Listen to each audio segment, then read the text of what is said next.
ஆண்டவராகிய இயேசு கிறிஸ்துவின் நாமத்தில் உங்களை யாவரும் வாழ்த்துகிறோம். இந்த மார்னிங் மன்னாண்ட தின தியானத்தின் மூலமாய் உங்களை சந்திப்பதிலே மிகுந்த மகிழ்ச்சி. கர்த்தர் நாளுக்குரிய வார்த்தை, எல்லாரிடமும் இரக்கம் காட்டுங்கள். எடுத்து வாசிப்போம். உபாகமம் 15:1.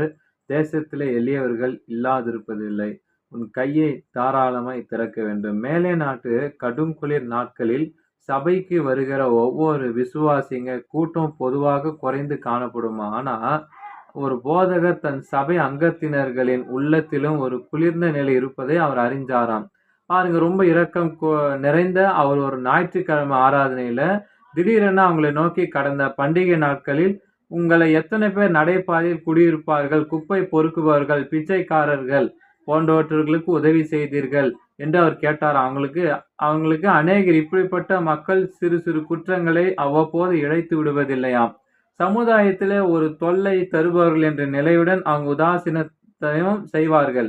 தனது பிரசங்கத்தை தொடர்ந்த போதகர், நீங்கள் உதவி செய்யும் போது மக்கள் உங்களுக்கு நன்றி கூற மறந்து விடலாம்.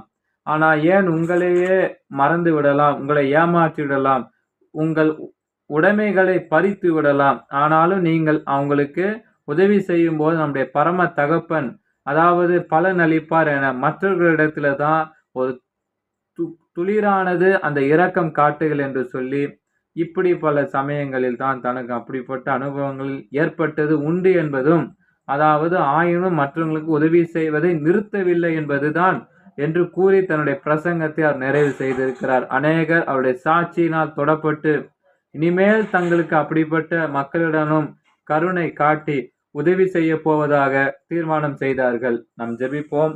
அன்பின் ஆண்டவரே, அவர்களது அவசர தேவை அறிந்திருந்தும் எளியவர்களையும் தேவையுள்ளவர்களையும் நான் கண்டபோது என் முகத்தை நான் திருப்பிக் கொண்டேன். கிருபையாக என்னை மன்னியும். இனியாவது அவர்களுக்கு இரக்கம் பாராட்டி உதவி செய்ய எனக்கு கிருபை தாரும். இயேசுவின் நாமத்தில் பிதாவே, ஆமேன். Have a blessed day. God bless you. கர்த்தர் தாமே உங்களை ஆசீர்வதிப்பாராக. ஆமேன்.